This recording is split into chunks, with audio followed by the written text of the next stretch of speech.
So what is the threshold? You said? So what is the actual threshold? The technical committee I know was working on it. I don't know if they finished their work and he made a pronouncement, so I cannot confirm and I cannot deny. I'm a deputy minister, so sometimes ministers may make a decision and I may not necessarily be in the room. So okay, so let me take it as something coming from him, and then I will inquire further. And once I get more details, I'll let you. Forgive me, I think I need to make a correction. It's actually the Deputy Health Minister who said this, not the Health Minister himself. So the Deputy Health Minister, Dr. Okuboy, said this on Asempa FM yesterday. He said schools will only be shut down if COVID-19 infection rate reaches 15%. Now, I'll tell you, I'm also a Deputy Education Minister. Yeah. I heard it. I'm hearing for the first time from you, and I'll speak with him and see the basis of that in terms of the science. But I'll tell you that so far as I know, I'm hearing for the first time from you. Okay, all right. So and as far as you're aware, there is no threshold set as yet. There is a committee working on it, so we don't have a threshold as we speak. That's why I'm saying that I, as an individual, have not been given that information. So that's what I would say about research. Maybe I was not in the meeting, it was said, so I shouldn't say that it's not true. But what I can tell you is that I have to find out more. Right. Should this not be something that we all know before we even send the children back to school? Should we not have planned this and figured out at what point we would have to shut down a school? Should we not have decided that before sending the children in? My brother, I think those are issues that you will bring up, and I can't give you the response at this point. I have to find out more about this idea that you are telling me has been pronounced. But I'll tell you this. Managing education system in a COVID-19 era is not an easy thing. Anybody who wants an easy thing and wants the easy way out, I would simply say, I'm not opening schools.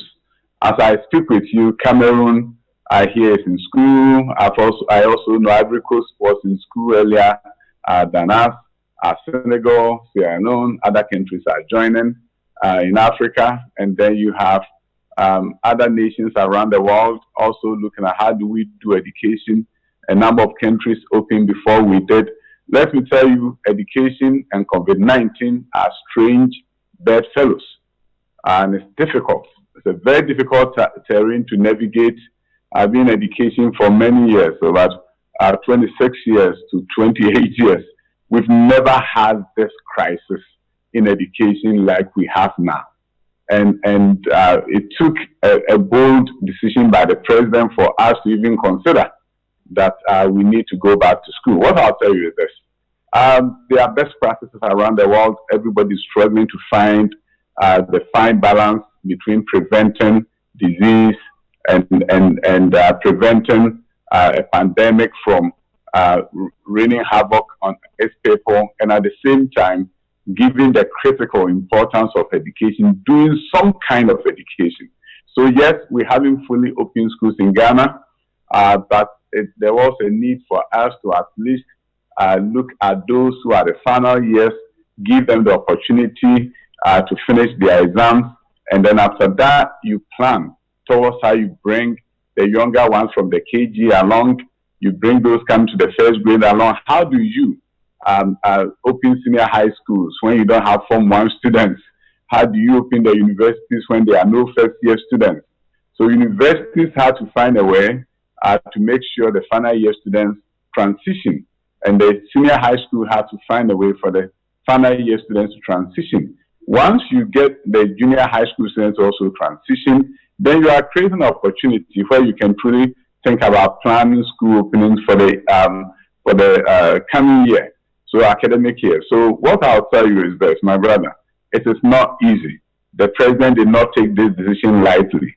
It's something that you do with a lot of consultation, and you take a look at how do I protect the life of my citizens whilst at the same time finding a way for the education system to work. Because the research has shown the importance of education to socioeconomic transformation has now been confirmed by economists, educationists around the world. So it's clear that we need to find a way to do some form of education. And finding that way in the COVID-19 era takes a lot of courage and it takes a lot of planning. Sometimes you may hit the mark, everything will be great. Sometimes you're going to miss the mark and you have to quickly withdraw and look at how do I fix this as in disinfecting schools around the clock. Whatever you do to save lives, you have to do to save lives. And at the same time, ensure that there's some kind of education. Any government that wants the easy way out will not even contemplate, especially in an election year. Why do I have to bring children to school? You may simply say, I wouldn't. And I'm sure people may, people will understand you. But at the same time, we look at how other countries are navigating this. And the president said, why don't we find a way to also navigate like them so that we don't fall behind? So we then come to this with any idea other than the fact that can we find a way to navigate a system so that children will not experience the learning loss that is being experienced around the world. The education system can somehow move along bit by bit. What we learn from this may enable us to open the next academic year. If things are going well, what do we need to do? So, my brother, the bottom line is this. This is a very difficult decision. Very difficult decision that you have to find a way like other countries are doing and say, how can I also do the same thing that they are doing? Right. You've talked about looking at other countries. Now, Kenya has deferred their academic year to 2020-21. So could we not have done the same thing? Oh, yeah, and I also told you Ivory Coast is in school. So why did we prefer the Ivory Coast example over the Kenya example? Yeah, this is around the world what is happening everywhere. There's a huge debate raging, for example, in the state of New York, where the governor is saying, no, let's wait. The school system is getting ready to open. And in other places, they've gone fully online. So you see different things happening around the world. So in the same way that we say, why not Kenya example, we may also have to ask ourselves, why not Ivory Coast example? They are neighbors. So right. The bottom line though, is that when you have a meticulous planning system, because given the situation that we find ourselves in, we had to find a limited way of getting school to open and within a period of time shutting it down, getting the students after they finish the exams to go home, and then giving yourself some time to begin to plan and see, how do I open all schools? Should I open all schools? Given the experience of the abridged opening, what did I see? What can I prevent? Should I open school for all children? Or given the experience of the short abridged reopening, maybe I don't have to do this. But my brother, the bottom line is trying to find a way so that education and COVID-19 that are strange bedfellows, as I speak with you, can somehow coexist and coexist without casualty and coexist without any major inhibitions. Right. So it's not easy. It's not easy. So those of us in education know this is a very challenging time for everyone.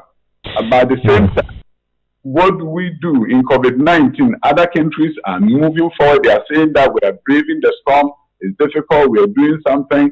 So can Ghana also begin to look at, yes, it's challenging, but if Ivory Coast is doing it, can we also take a look at how we get this done? All right. Now, you're right. Different countries are doing different things. But the one constant is COVID-19. The virus is doing the same thing. It is spreading everywhere you go. So rather than picking a country to emulate, should we not simply look at the science? Did the science say that it's a good idea to send the children back rather than defer the academic year? Is that what the science said? My brother, the science says many things. The science says you have to protect the children, give them everything that they need when they are in a school, on a school campus. That's what the science says. The science says you need to make sure they have the face mask, they have the nose mask, they have the sanitizers. Whatever you need to do it so that they don't spread infection. That's what the science says. Everything that the science says, we went into this knowing with stakeholder meetings and other things, knowing that we needed to follow the science so that we can avoid a situation where you have any major crisis on your hands. So I don't think anybody walked into this oblivious of the fact that the children are coming from communities, and in communities, definitely there has been some spread, and therefore you can have something in any particular school. So in terms of what the science is saying, the science is finding a way for that coexistence, which is very difficult around this time. The science is finding a way where we have to plan carefully and meticulously so that we can balance safety, health, and education. That is what the science is saying. Didn't the science also say that we should test? Should we not have tested everyone before sending them back to school? I mean, the science will also tell you that you may have incubation period, for example, where the test probably for a large group like that may not necessarily help you. So yes, there are certain things. Hindsight is 2020. You look back and say, couldn't we have done this? Definitely, I understand.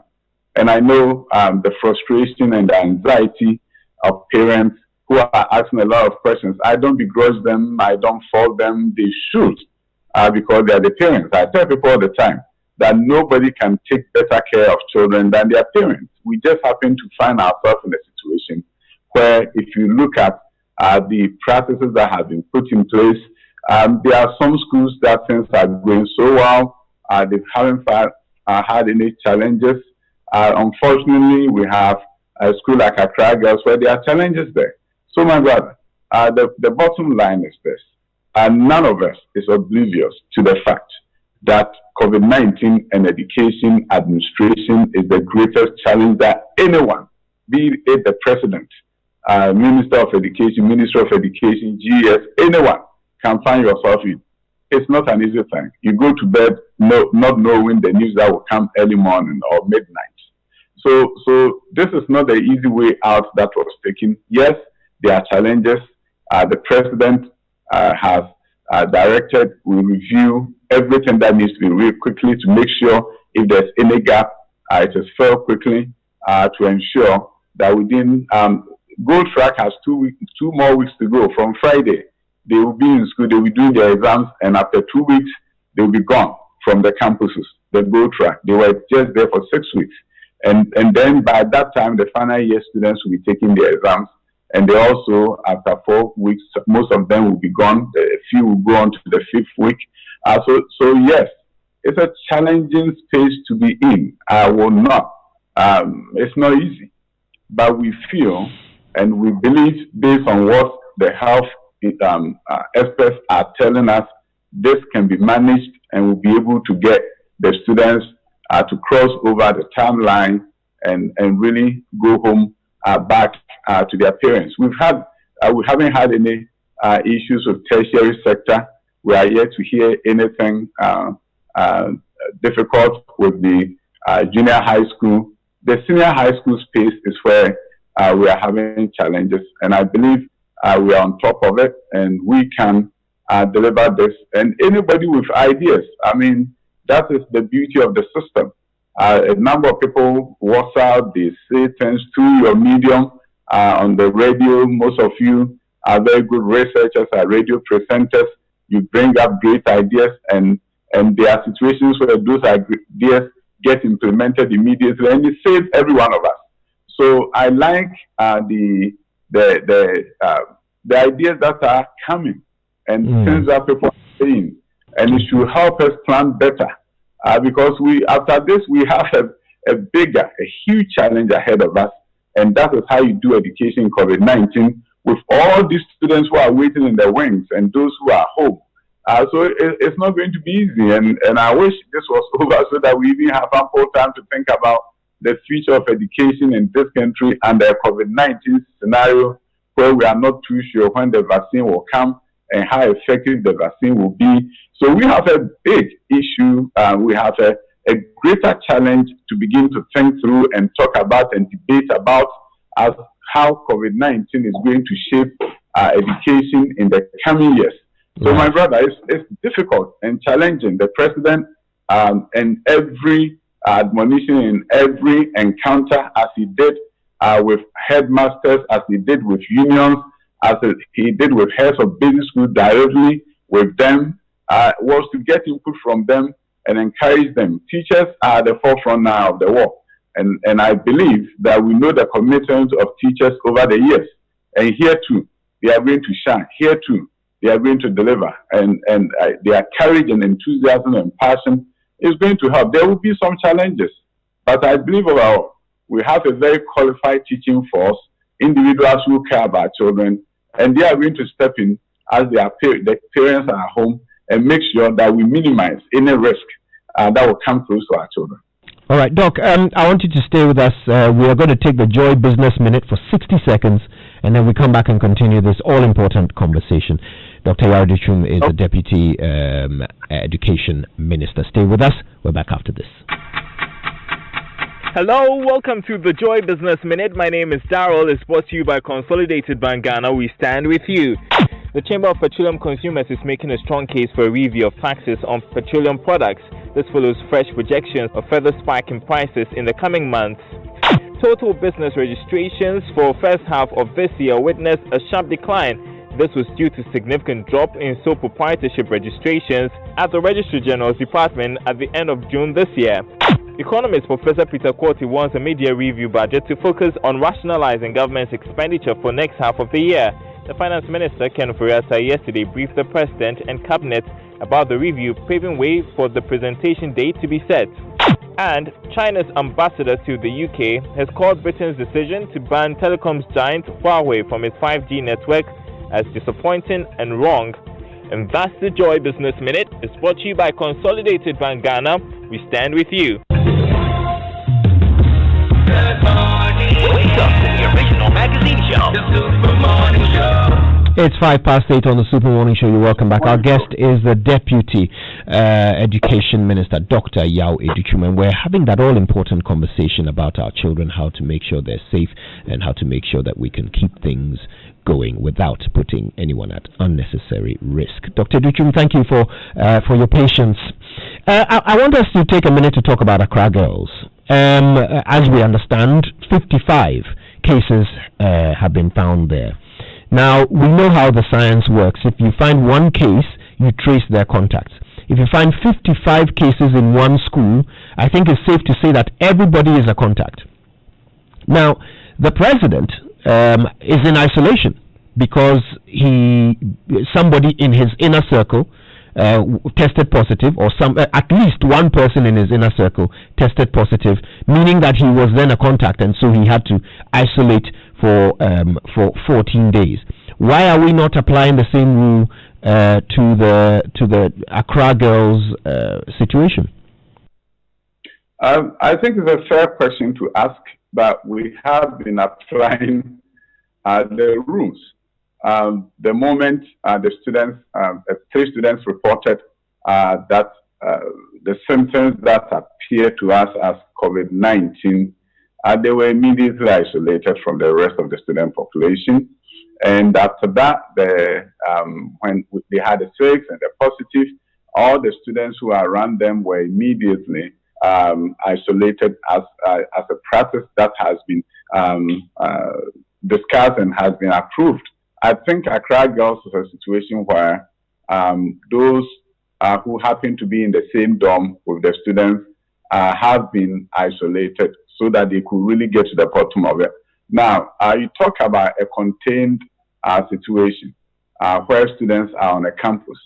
If we implement all the best practices, that is a situation where you can handle because you know how they flow, either from the dining hall to the classroom. They have limited places to go. So it's dealt with in a way where the best practices, when employed, ensure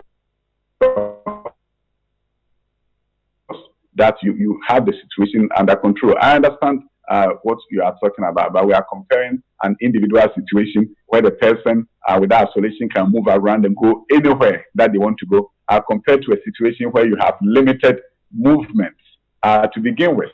So when you have a limited movement, it's very different from a situation where an individual like myself, I will travel, I can go to school, I can go to anywhere, I can go to many more places. And then I say, okay, let me stop my movement. Let me be in a space where, in case I having to have something, and because of incubation period, I may not be showing symptoms, I'll prevent anybody from getting anything from me. I want to assure myself. That's a very different scenario from a situation where the individuals are already confined and their movement is limited to begin with, and therefore cannot go the distance and go to places where you may have a situation where different people get affected. So I think in the school environment, in a contained environment, the practice may be a lot. I'm not a health expert, as you know, but the situation is a little bit different from where people can move about and around. Right. Forgive me, I need to clarify something. Are you saying that all the 55 positive cases are in the same dorm? Oh, no. I said when the issue came up at first. Right. Okay. All right. So the 55 cases are scattered across the school, which means that right now it is reasonable to say that everyone in the school is a contact, right? I think it's an assumption. I'm yet to get that details. The public health service went there, and today we're supposed to get a preliminary report as to what their findings are.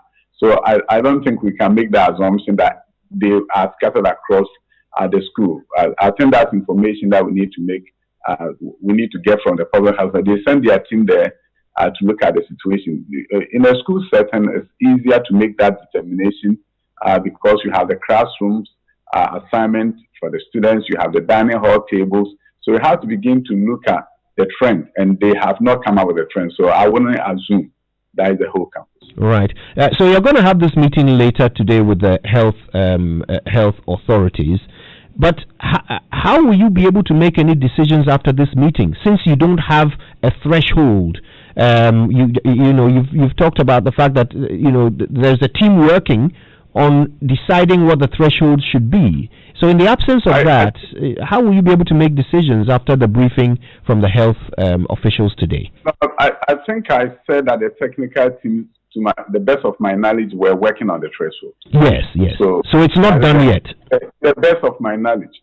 And I want to clarify this because I'm a deputy minister. There are certain things that I may not be privy to. So I'm telling you as I know it. COVID-19 era is transparency. Right. Okay. So let's look at the current state of affairs at Accra Girls. Now, this technical team that are assessing the situation, are they going to test more people or not? I've met anybody who has come in direct contact with people who are positive will have to be tested. And as I speak, I have to get the facts on the ground so that I can report back to you as to how many has been identified in that manner and the level of testing that has taken place or about to take place. Very well. I will get you that information, please. Very well, thank you. But let's also touch on KNUST SHS. What's the latest there? We know there's an investigation that was started. The head has been interdicted. What's the latest situation there? I'll tell you that my thoughts personally and the thoughts of government is with the family. It's not an easy thing to lose your son. And we all know that the protocol that GES had even before COVID-19 was very explicit in terms of how you deal with a situation where a student is not doing well and they have been entrusted to your care in a boarding setting. All the protocols unfortunately were not followed. And we are all very disappointed that things should turn out that way. But some people have interdicted, and there's investigation going on to find out what happened, even though we may have a general idea of what took place. We want to get the fine details. And to me, the life of this young man will not be in vain to the extent. His death will not be in vain to the extent that nobody dies that way. Anywhere, again, to the extent that nobody goes through the agony of this young man anywhere in this country. When that happens, at least we can say that will be his legacy, that what he went through has not happened to anyone in this country. And that is the commitment that we have. Yesterday, I had a conversation with the family, and I tell you, heart-wrenching, difficult.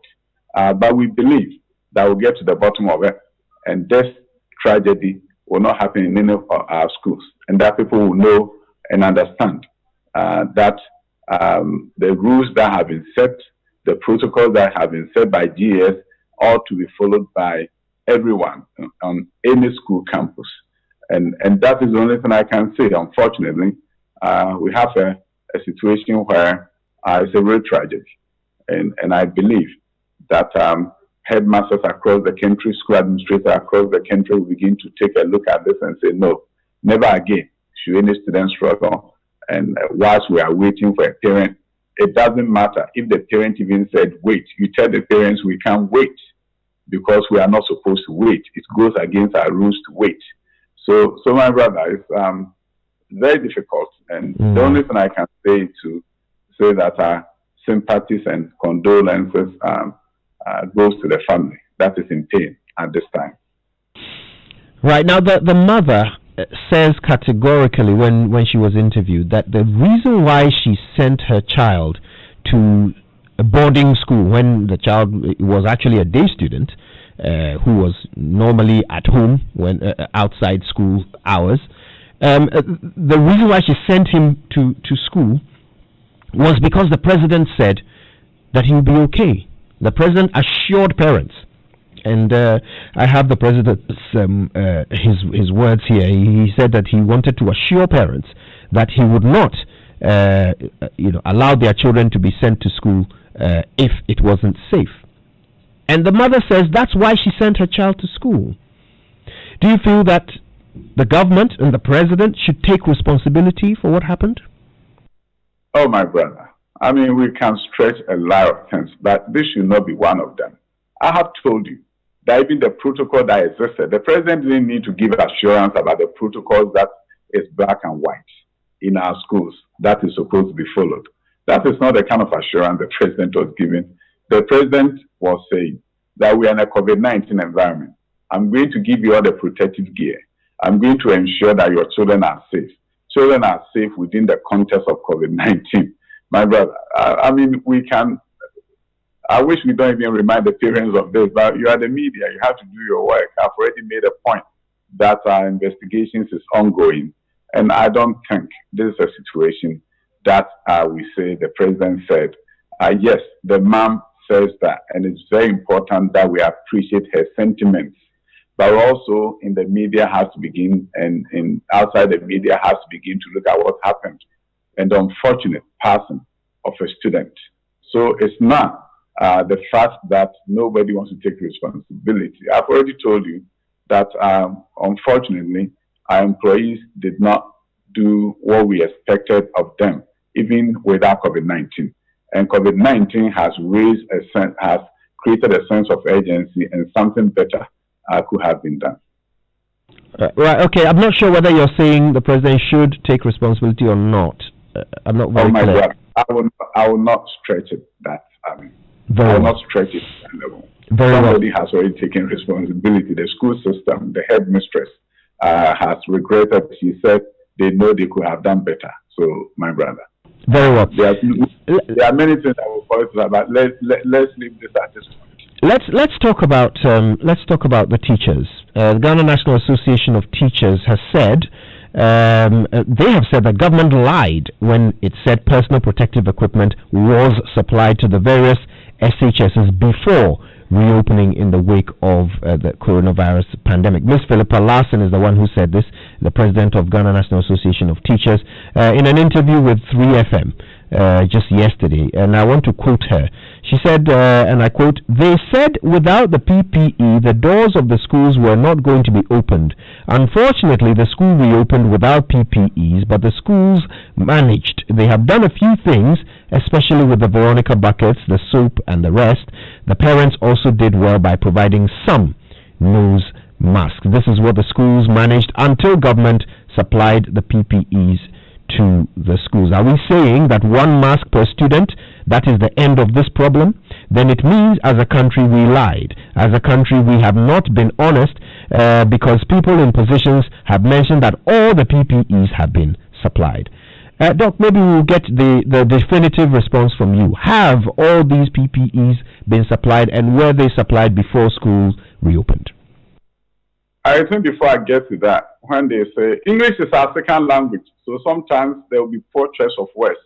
I don't think anybody will come and stand in the public domain and say, in his mind and heart and in his will say that it's going to come when they know it's not going to come. You can have some procurement challenges, but every school has been supplied the PPEs that they need as I speak with you.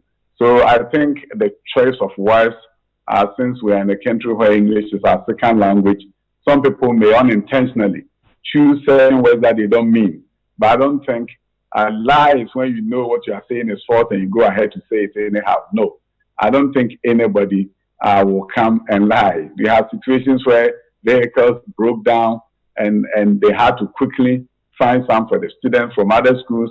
So it's not a lying thing. I don't think it's a choice of words. English is our second language, so I can cut them some slack. But I don't think anybody will, with a straight face, come and tell the children of this country that in your school, our PPEs were there today. And that same person knew that it wasn't true, my brother. That is not the case. Okay. Now, your boss, if you like, the Education Minister, Dr. Matthew Poku-Prempeh, said on Peace FM that the children are safer in school right now. Rather than sending them home, shutting down and sending them home, they're actually safer in school. Because if they are sent home, then they could actually end up either going to contract more or going to spread what they have been infected with while in school. Do you ascribe to that? Do you agree with that position that they are safer in school than being sent home right now? My brother, if I have said it, then you go and ask my minister. But if my minister says something, who am I? I'm a deputy minister. So let's leave the conversation there. Right. So you are not able to tell us whether you agree with that position or not? My brother, the Minister of Education speaks. I don't come out to clarify unless you tell me to clarify. I don't do that. I'm a Deputy Minister of Education and I know my space and I operate within that space. Okay, so this is not... I was going to ask, so does that mean this is not the theory with which the ministry is operating? That the children are safer where they are? That's not the theory with which you are all operating? Whatever he says is what is believed. So I don't have to say anything anymore. Right, okay. In that case, can you tell us what will happen after the exams? How will the children be sent home? I will let you know. I can't sit here and tell you everything about the protocols for. In that case, you are talking about the dismissal stage where they are going home and the measures that will be put in place to ensure that we protect them and the communities. That is something I'll defer to the health ministry. And if that policy comes out, I'll let you know. Very well. Thanks for that. Now, Doc, a lot of calls and texts have been coming through since we started our conversation. Lots of parents who are concerned, who have questions. So if it's okay with you, I'd love for us to speak to maybe a few of them. Hello? Hello? I'll do that. I'll do that to the best of my ability. Thank you. And transfer. Thank you so much. So, why don't you call us 0302-216-541, 0244-340-437. Dr. Adutwum, the Deputy Education Minister, is on the line. He's ready to hear your questions and answer them to the best of his ability. So, give us a call. We'd love to hear from you right now.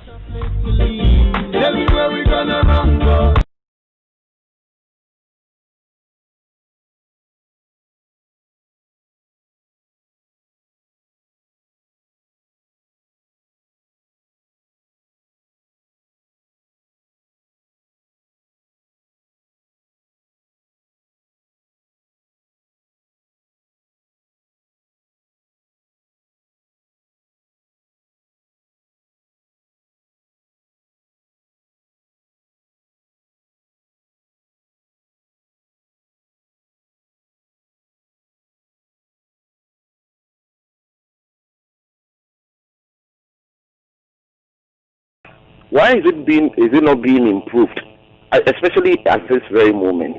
I suggest that I think that they should be given vitamin C almost every single day. I think that it is critical. But you find out from most of the students, and the meals have not been improved. I think that that's an area that needs to be dealt with. And Kojo, I'm not taking you back, but my question is that why is it that teachers were not, this sort of conference or program that was organized for them yesterday wasn't done before the teachers went back to school?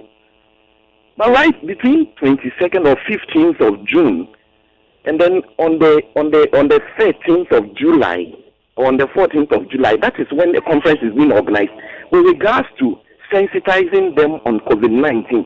Why do we put ourselves into such problems?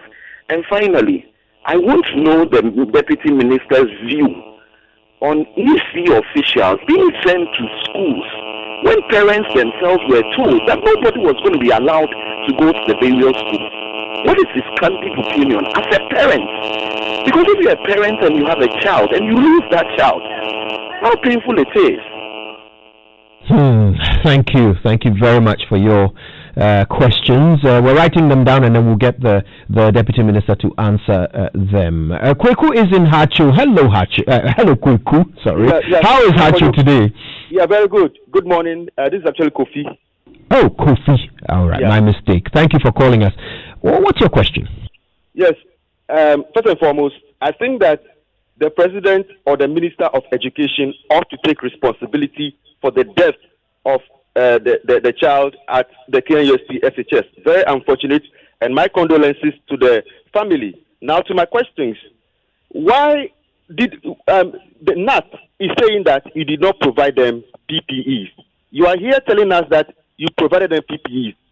Number one, did you go to the schools to verify? That's the question to the Deputy Minister of Education. Now, people without PPEs, for instance, I'm not trained. I'm not a health person. The headmistress is not a health person in that school, and probably the teachers are also not health people. You're supposed to have a health post in all schools. I will not go near anybody exhibiting COVID-19 signs. This is common sense. So why would they blame the headmistress, demote her, take her off, when they, the politicians, are supposed to be taking responsibility? And again, I've been saying that politics is not life. Google politics. It's about your ideas, your ideology, what you want to change in our society. So they should stop the lies. So please, I have two questions, very, very important. How do they expect teachers to go and carry a COVID-19 person, or you don't even know whether it's COVID-19 or not? And today, even if somebody sneezes or coughs, everybody is scared. So why wouldn't you put the right things in place so that these things can be curtailed than for you to be shifting the goalposts, blaming a poor head mistress? Thank you. Thank you for your call. Eric is in Mamprobi. Good morning, Eric. Yeah, good morning, Kujo. Thanks for calling us. Yeah, thank you. What is disturbing me is this. Deputy Minister, please, are you seeing through to Ghanaians? Please. When you politicians are saying this, I think You don't go down to the whole Ghana and check whether the schools are having these PPEs. And you are telling lies. God is watching. Thank you very much. Right. Well, thanks for calling. We'll get a response to your question. George is in Kumasi. Good morning, George. Hello, George. Do we have George from Kumasi? It seems we have lost George in Kumasi there. But you can call us. Let's take a couple more calls and then we'll get some responses from the Deputy Minister. 0302-216-541, 0244-340-437. All right. Dr. Adutwum, let's see if we can deal with the ones that have come up so far. I didn't hear some of the questions. I was trying to interject for you to know that. Ah, right. Okay. The first question. Yes. There were 3 questions raised by the first caller. I didn't hear the first part. Right. So the first caller was asking about improving food. Why we are not improving the food in the schools? Why we're not giving them vitamins and so forth. Did you hear the other 2 questions? The other 2, I think he was talking about training. Yes. And also there was something about nuts and PPs. That's right. And then there were, you heard the other callers though, yes? Or did you hear the other callers? I know somebody talked about teachers being offered training now. Mm-hmm. And also talking about if we knew the PPs have been supplied. It's kind of linked up. Right, and then there was a final question about why the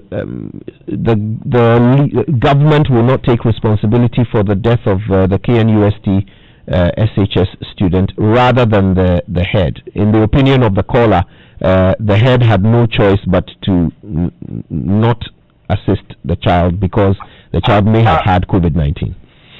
My brother, these are things that we do, and it's just unfortunate. Are you encouraging other headmasters that in case there's anything like that, if it was your child, would you say that the headmaster should not do anything? The headmaster should not do anything. Why would we say that?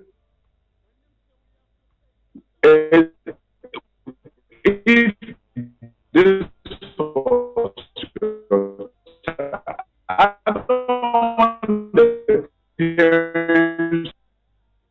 Right, I think we need to try and fix that line. Hello, Dr. We are saying that the head. Right, let's see if we can fix that line. But our connection doesn't seem to be very strong. Hello, Doc, can you hear me? I think that's unfortunate, but let me move on to the caller talk about food improvement. One thing I can tell you is this. There have been 300 teams from the Ministry of Education, Ministry of Health, Ghana Health Service, Ghana Education Service that were deployed to all schools by the Director General of Ghana Education Service. And they were like a rapid fight funding team that sent number of reports.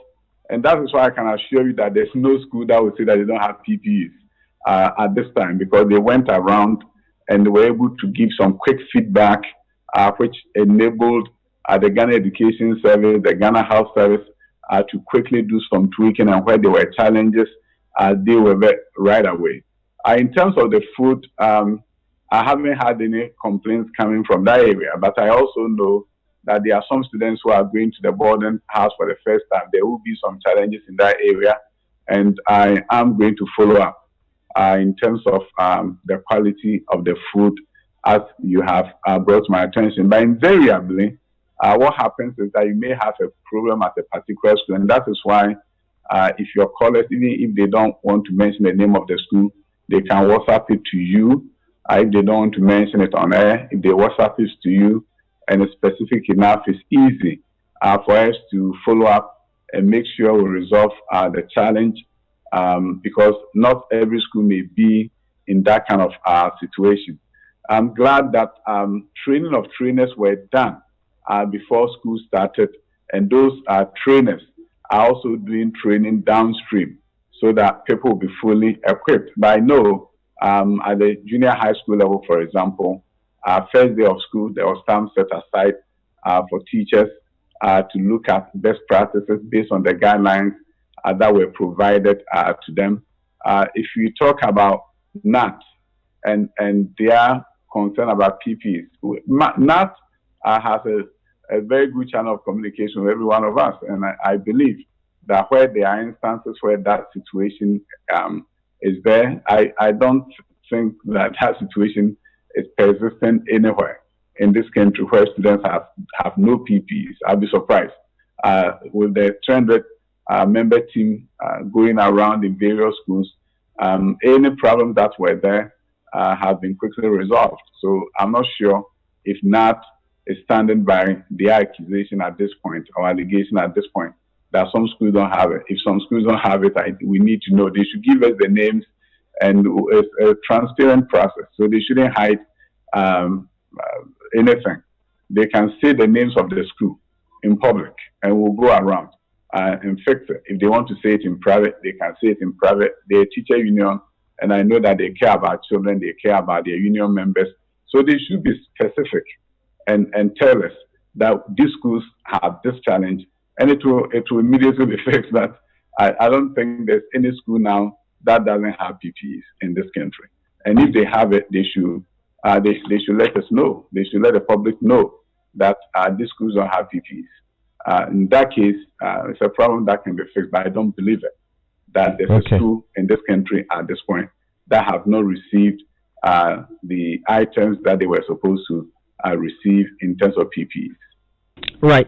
Doc, I've just received a text message. This has come through one of our listeners, but they are referring to a Form 3 student in Tema SHS as the source of this information.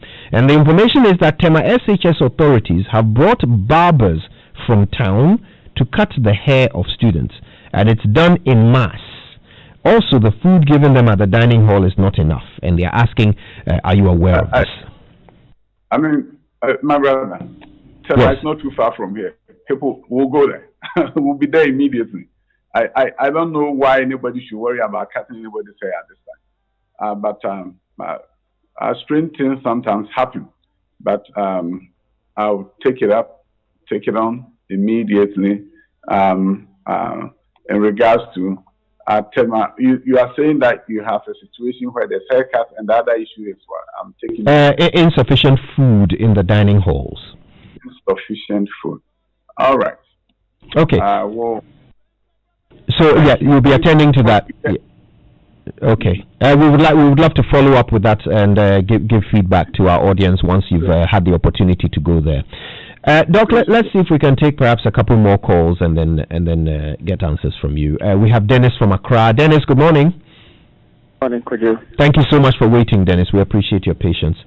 What's your question? Okay, Kojo, a very good morning to the rest of us who are listening to you.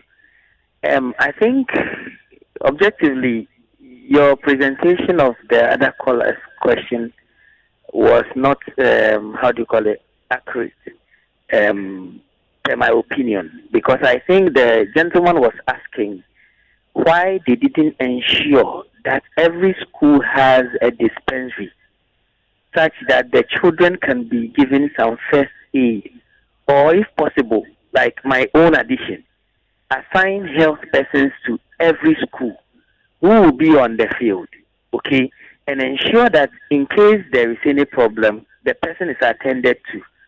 Because as the minister was responding to the question, he was asking whether he would have, the caller would have suggested that. I would also be tempted to ask the minister, did he send his child to any school which didn't have a dispensary, and if he had a child? You see, the issue is the government has not been so sensitive to the issues of these kids as we allow them to go to school. We have cumulative records.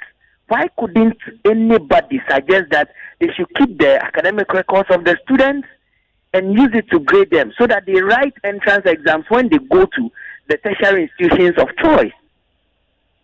Okay. Please. All right. One more thing, please, could you? Sure. The school for the blind in Ekropong, for a long time, I'm a product from there. Have not had a dispensary. I don't know if the Form 3s would be in school by this time without a dispensary or any patient health care person. These are people with disabilities, and our issue as visually impaired is more dangerous than any other person because we deal mostly with our feels through our hands and all that. So if you are saying social distancing, I have to go somewhere. Someone has to lead me. And if these things are not provided for, then the outbreak over there will create much more problems. So I tend to apply it, please. God bless you. Thank you. Thank you very much for raising these issues. We have Yao from Ho. Hello, Yao. Hello. Hello, Yao. Thank you for calling us. What's your question? Yes. Good morning, and good morning to the Deputy Minister. Yes. Could you, first of all, I want you to do us a favor. The radio stations, you are supposed to educate us on issues. So when you report and you say somebody said this and you are asking the Deputy Minister to speak to it, I think you also need to go into the fault and find out so that when people come on radio, they are saying certain things, you could quickly correct them immediately on the spot so that you don't wait to ask the person responsible for the sector to make it look like it is true, it is not true.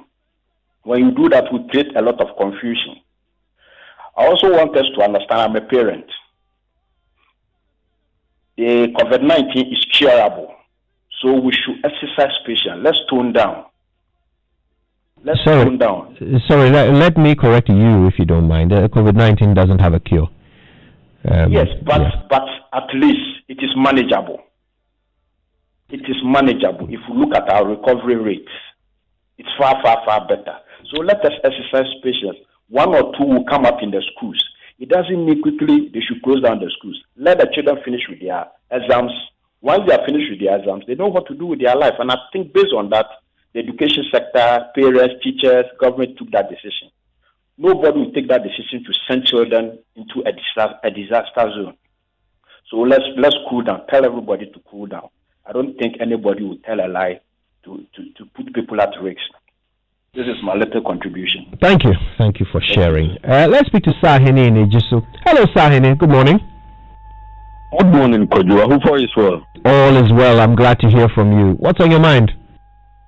Kojo, you see, I've always been telling you that it's high time the youth of this country stop this dogmatic partisan politics and start coming together to know how best we can take this country by ourselves. You see, the doctors, I want to ask the minister this. Even doctors were complaining and are still complaining of shortage of PPEs. How do they think they can supply teachers? The doctors who are frontliners, in which when the students are sick or the teachers are sick, we will take them to. They are complaining of this little PPEs. So how do you think we should guarantee them with the safety of our kids? You see, it's high time they stop telling lies. Bob Marley once said, they will do anything to materialize their every wish.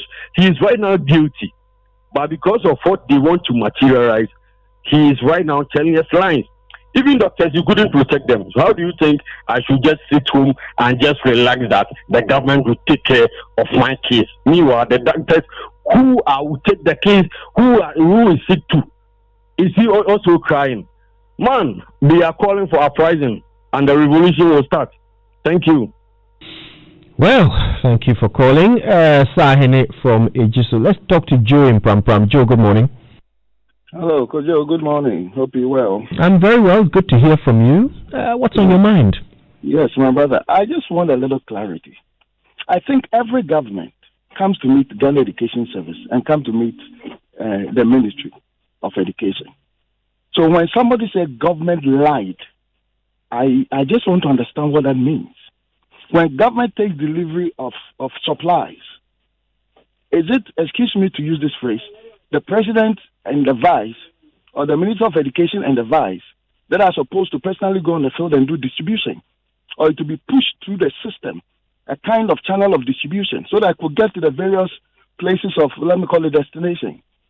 So the carelessness of one, let me call it, civil servant becomes the headache of the president or the government. I struggle to understand some of these things.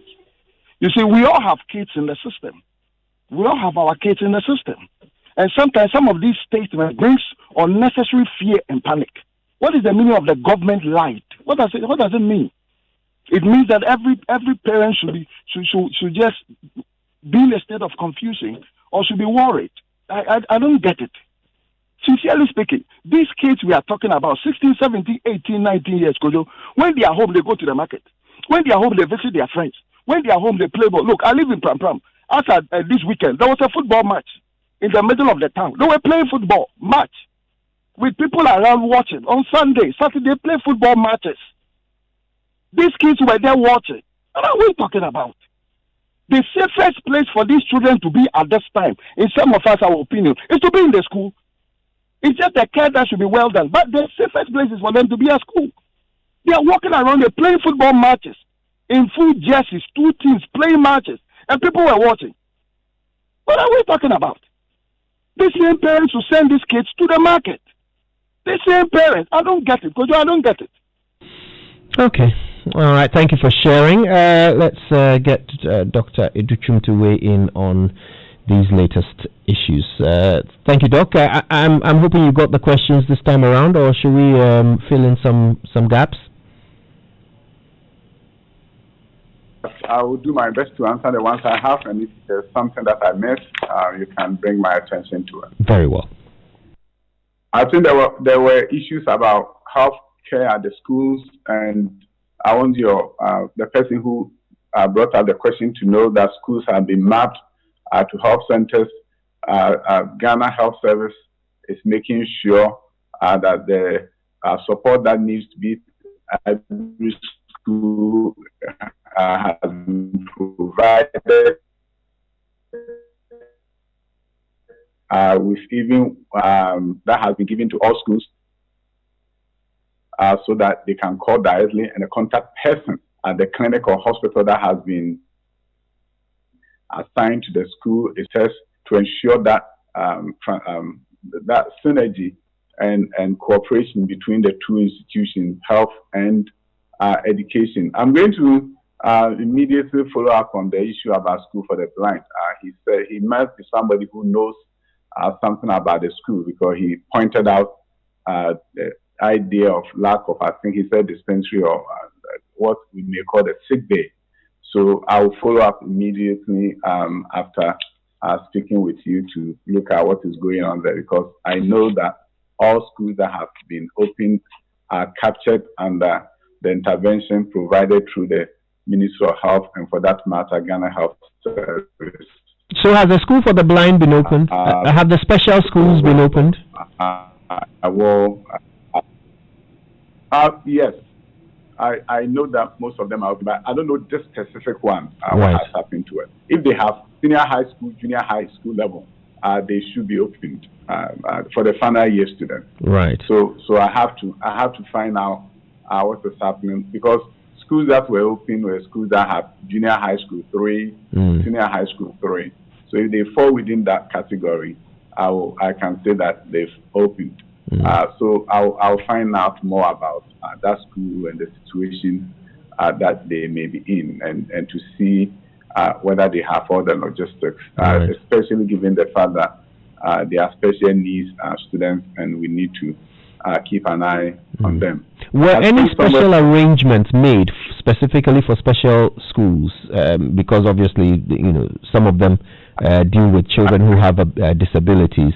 Any special arrangements, mapping of the hospitals and all that? Did it involve anything tailored to their situation?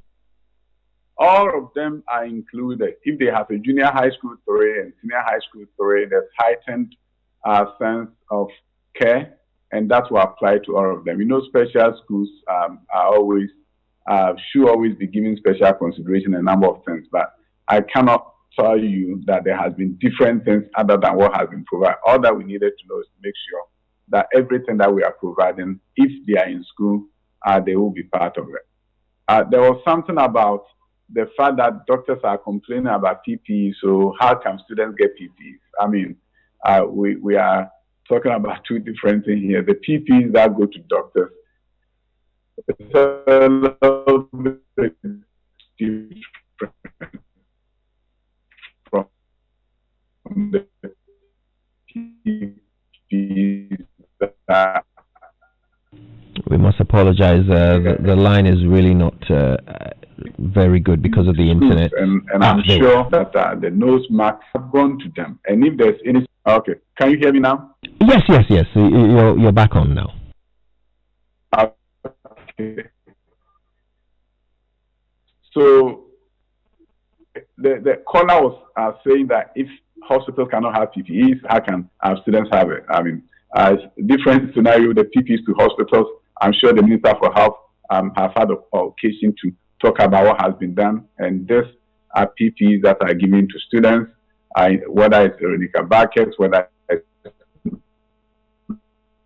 those masks, those have gone to the schools. And if there's any particular school that is aware of have not received their PPEs, he should be kind enough, not be acceptable that there's any school of PPEs that are supposed to that are captured. Right. So I guess we've dealt with all the issues. I want to thank you very much for your time with us. Dr. Adutwum is the Deputy Education Minister, but we would like to accompany you if we can to the Tema, the school in Tema. So that we can get an update on what's going on on there. So we'll talk off air about that and see if we can accompany you. Thank you too. We appreciate your time. Thank you so much. All right. Thank you. That's Dr. Adutwum, the Deputy Education Minister. And big stories are brought to you on the Super Morning Show by Guarantee Trust Bank. Wouldn't you rather bank with us? And Vodafone, the future is exciting. Ready? Not forgetting Latex Foam, your partner for life. Now let me ask you, do you own or run a small or medium-sized business? Well, GT Bank has the perfect end-to-end business and online payment solution to move your business to the next level. I'm talking about the GT Bank SME Suite. It's an all-inclusive package. It provides SMEs with exciting offers, including a business website with integrated payment solutions to enable you accept payments online, coupled with a corporate email for as low as 20 Ghana cedis per month. What's more, you get a free corporate card, for all of your purchases and a free point-of-sale machine. The SME and digital banking teams are also on hand to provide you with the best financial services and advice to help grow your business. So please sign up today at gtbghana.com/SMEsuite.php or just call them toll free on 0800 124 000. Bring your dreams to life. Take your business to the next level with 0800 124 000. Bring your dreams to life with GT Bank SME Suite. Guarantee Trust Bank. Wouldn't you rather bank with us? Now, there's no way that you run out of things to do during the lockdown because Vodafone has got you sorted with too much data. Now double the data at the same price. So whether you're taking an exciting master class or you're binge watching Netflix or bringing the party to Zoom, you now get too much data for the day and too much bonus from midnight till 4 a.m. That's even more fun and way more than you're paying for. Dial *700# to get 3 gigabytes of data for 10 Ghana cedis, 8 gig for 20 cedis, and 20 gig for 50 Ghana. Alright, stay home and stay connected with Vodafone because with too much data, there's almost nothing you can't do. Ready? Okay, now if you're looking for a 1-seater, a 2-seater, 3-seater, or an L-shaped sofa crafted to the finest detail and available in various colors for your home, office, or hotel, if you're looking for comfort, durability, quality, and perfect finishing, then look no further. Latex Foam is your one-stop shop, whatever your choice or budget. Latex Foam is your partner for life. Alright, now if you've just joined us, then you're in for a treat because the Super Morning Show is about to kick it up another notch. You've got important conversations coming your way. Stay tuned for them all. But we're going to recap. Winston and Enimwa are going to join us to recap what the Deputy Education Minister had to say. Winston and Enimwa will do that for us. And then, of course, we'll read a few of your tweets before we go on to our next story. But of course, we're dying to read your tweets, so keep them coming. Use the hashtag JoySMS.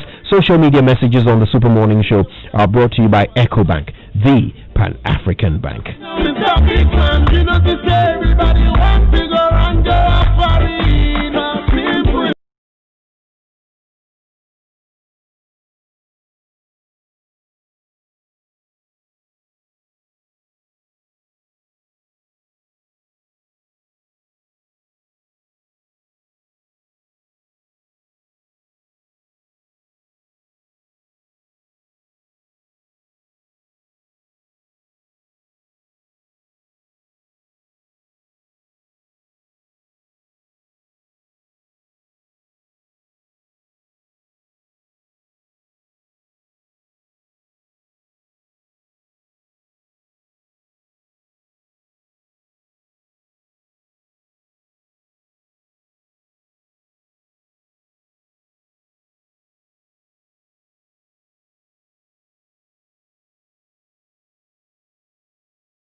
Fascinating contributions from the Deputy Education Minister, right? Yes, exactly.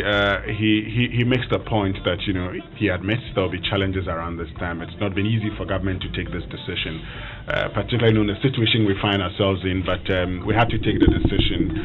Lots of measures had been put in place. Measures certainly would not be foolproof.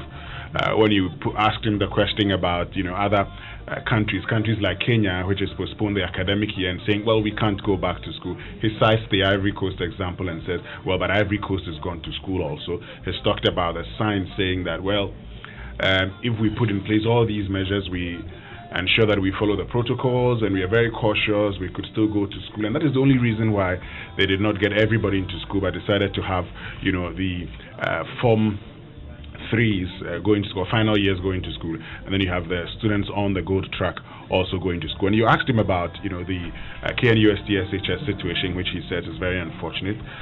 He says, well, you can't say the president should be held responsible for it. The headmistress has recognized that she didn't do a few things well. A team is in there, they would get a report and they would know the next line of action. You asked him other questions about, whether or not he agrees with the education minister. He's talked about, how if the education minister speaks, he speaks for the ministry. He doesn't want to be seen as saying, something different. And also on the question about whether there's a plan. So if 15% of schools contract COVID, of students in a school contract COVID-19, that school will be shut down. He says he's not aware of that. He's not been in any meeting like that. He would go and check and revert once he gets that feedback. So Dr. Adutwum has been talking about the plans. He's also talked about the fact that they're doing everything possible to ensure that as it is now, nobody gets to contract COVID-19, or those who contract it are better managed in schools. Yeah, we also asked him about what will happen after the exams, how the students will be reintegrated into the communities, how they will be sent home. And he said that plan will be communicated. Yes. So. And some interesting calls came through as well. Interesting calls, because that's a very, serious conversation to have. It's one that concerns all of us, because you have in excess of 400,000 students in the senior high schools, because you're looking at SHS 3s who are over 300,000 and over 100,000 SHS 2 students all in school currently. So there's a lot of students who are in school, and you would appreciate that It is something that people are concerned about. No parent would want to lose their child in school. No parent would want to have a child in school falling sick and not knowing how that child is feeling. And so when we're told as parents that you can't visit your children, and yet teachers, go out there and come back to teach the students, you ask yourself, how safe are those teachers who go in and out and come and teach the students? And so why can't we test everybody? You put that question. Of course, we have the logistical challenges, but if we really were bent on it, some people have argued we probably should have been doing these tests. So it's one of those things that we should be considering going forward. If we all admit that COVID is going to be living with us for a very long time, then it means that we have to be tweaking the way we do things. We cannot still be thinking that we have logistical constraints and be taking decisions that are based on logistics. And the ultimate question is, are our children safer in school than at home?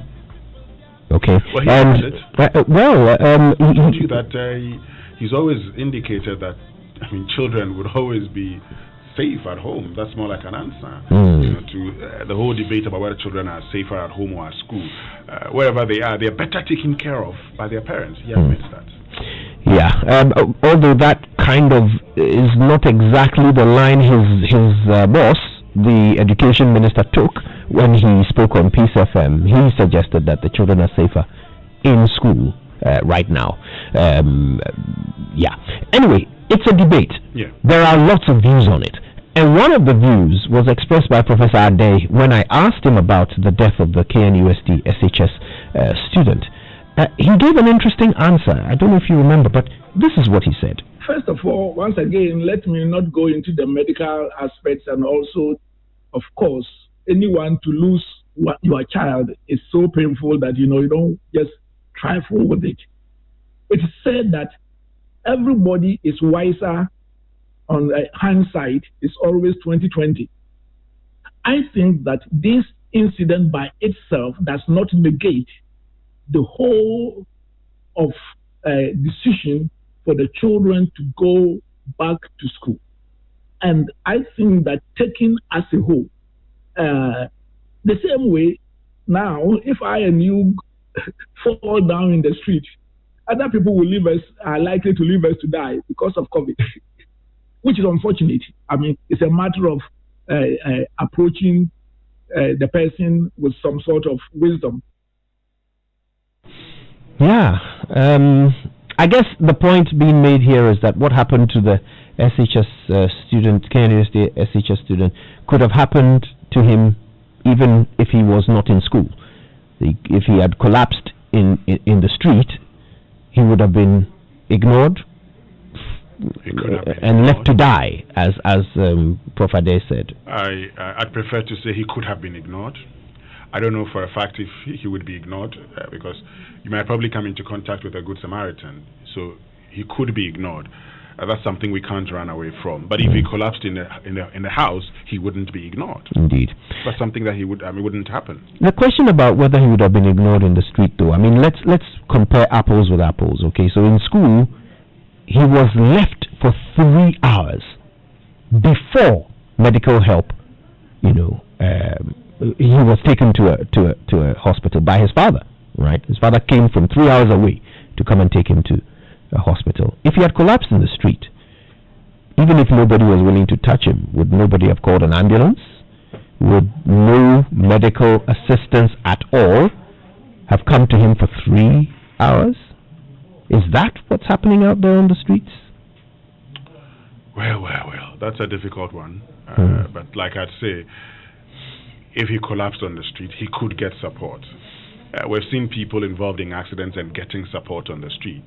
And so he could get support. It could also be that he wouldn't get support. But so I wouldn't be definite and say he wouldn't get support. He would get support. He could get support. He could not get support. But the most interesting thing is that in the school, it is expected that you get support because you live in a community where you are expected to be connected to a health facility wherever you are. And every school, when I was in secondary school, we had school nurses, and I think it's still the practice. The last time I checked, we still had nurses in our secondary school. So there is that practice in our secondary schools. And so it should not be a problem. It's something that should not be happening, particularly in secondary schools. Yeah. So, I mean, ultimately, I suppose we can conclude from what we've heard from Dr. Adutwum that the plan is not to shut down schools, as some people are calling for, and the Education Ministry believes that what must be provided has been provided. What must be done has been done. Well, yes. I mean, listening to him, you get the indication that the government would want to have the schools opened. But then again, he makes the point that he has to check further whether there's any plan of a 15%.